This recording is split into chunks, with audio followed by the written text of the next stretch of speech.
used to always tell me, Floyd, you're special.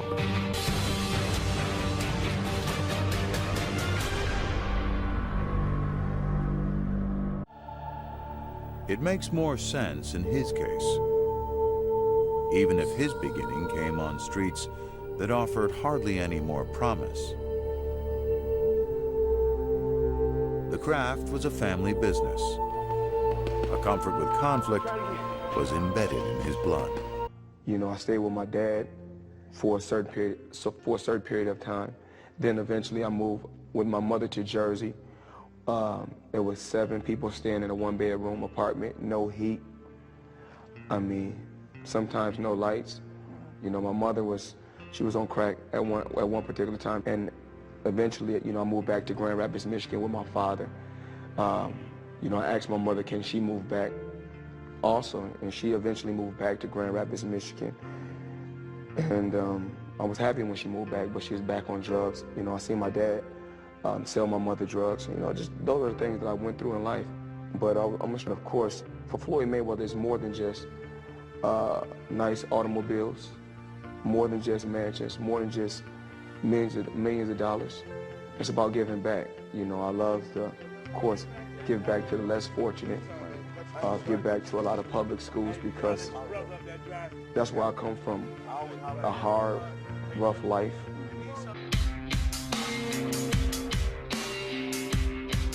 It's the birthplace and hometown of superstar boxer Floyd Mayweather Jr.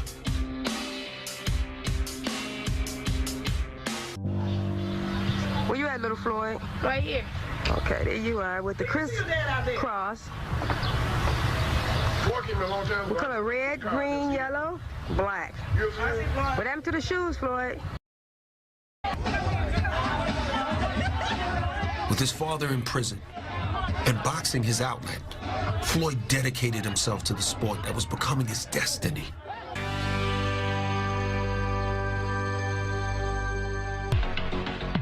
But there was also a dark side to Floyd's childhood.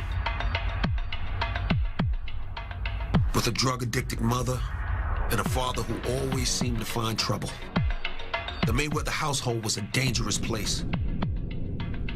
When Floyd Jr. was only 1, the elder Mayweather was shot in the leg during a family dispute, holding Floyd in his arms when the bullets flew. I seen a little bit of everything. Seen shootouts, been in the middle of shootouts. When my dad was hustling, doing his thing, I seen my dad sell my mother drugs. And things happened. You know, that was my life then. Years later, when Floyd was 16 years old, the older Mayweather found trouble again when he was arrested for selling drugs. It was a bad, hard thing for me. I ended up going to prison. I did 3.5 years. I thought about my son a whole lot. I took the bitter with the sweet, man. I mean, you know, my son was doing good. My dad was locked up. My dad was locked up in the feds. I had to become a man at a young age, at 16. At 16, I had to provide for myself. Had to make a way for myself. And every day, all I did was continue to dedicate myself to my craft, which was boxing. Get rides to the gym any way I can. If I had to take a bus. Sometimes the snow came up past my knees. I was carrying a heavy bag on my back just to get to the gym, just to make things happen. Although the referee, Schumann, raised the hand of Floyd Mayweather. Guess what? This was not a good decision. Floyd took it like a champ, but not USA Boxing. They need to get rid of the whole system and get a new establishment to control amateur boxing. I think that, you know, I don't really want to say I won a bronze medal. I think it's best to say I received a bronze medal, because you can't win a bronze if you lost. Anybody with one eye and 90 years old can tell me that Floyd Mayweather didn't score at least 40 blows in those 3 rounds. Floyd Mayweather won that bout. He won every round. And I said, with all due respect, I will not be involved in an organization that cheats young men out of their right to have a gold medal. and there's my resignation. We all know I got ripped off, you know. I gotta live with it, you know. I'm just gonna, take my bronze medal, and go home, and, it's time for me to turn professional, I can't deal with this amateur boxing anymore. Floyd Mayweather was born into a boxing family. Influenced by two dynamic figures, his father, Floyd Sr., a successful professional, and his uncle, Roger, a former welterweight champion. Floyd was raised in the gyms of Grand Rapids, Michigan. A youth spent studying those who came before him. His father and his uncle Roger, both well-regarded pros. Still, it was clear early on his talents surpassed even his pedigree. In 1993, under his father's tutelage, Floyd won his first National Golden Gloves championship. He was 16. It felt good, but it was very hard. I had to struggle, struggle and fight. But first, I want to thank the good man upstairs for giving me this opportunity to win the national championship. And second of all, I want to thank my father. Get rides to the gym any way I can. If I had to take a bus, sometimes the snow came up past my knees. I was carrying a heavy bag on my back just to get to the gym, just to make things happen. He would jog for miles, miles. And his dad would just ride along.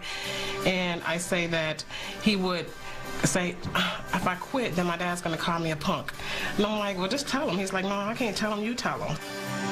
We started calling Big Floyd Joe Jackson because it was to the point where Floyd just ate, slept, and drank boxing. That's what his life was consumed of.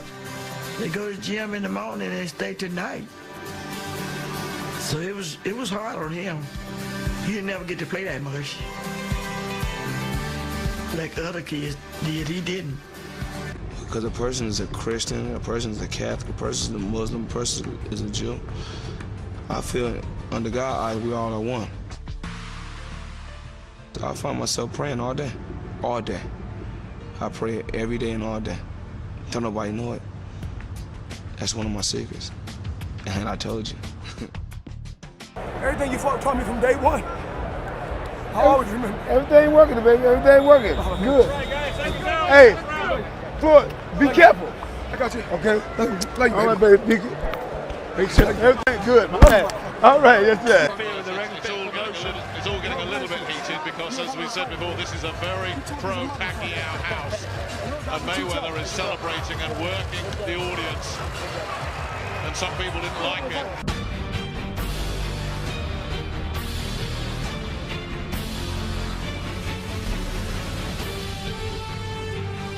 Floyd Mayweather Jr. knows he's special.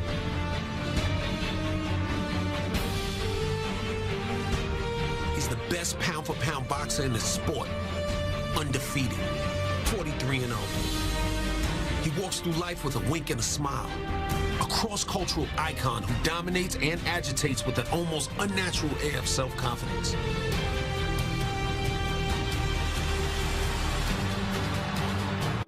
I heard you went right behind my back and then you took some cash. I knew once you saw me out here popping, you would come confess. Don't tell me that you're sorry, there's no second chances, no. I put trust in all of my friends just like they're family, and I know that I'm so blessed in this position. My hard work's making a difference. Believe in me, if you're with it, you suckers can keep on wishing. I put my life on the line, you kept your neck out the way. I had no fear in my mind, you were hiding out where it's safe. Now we're apart, I can leave and do this my own way. So get the fuck out my life, you're just a delay. Early, I'ma never be late. Writing what I want, like y'all better relate. And we celebrating life till we barely see straight. They tryna hold me back, but I'll never delay. Nah, I never delay. Go 100 past, never had the chance. Wanna sign me 100 mil, I want that advanced. Got the party going down like an avalanche. Haters disappearing, you can call me Mr. Magic Man. Ever since I had this plan, I've been on a roll. Seeing every class, but with music on a roll. Y'all been on it kinda slow, trying to speed up what you know. And I'm heating up the game till they melt like popsicles. Waking y'all early, I'ma never be late. Writing what I want, like y'all better relate. And we celebrating life till we barely see straight. They tryna hold me back, but I'll never delay. Nah, I never delay. Nah, I never delay. relay. Play that type of music, make them wanna replay. Nah, I never delay, nah, I never delay. Try and keep it real while the world be fake, yeah.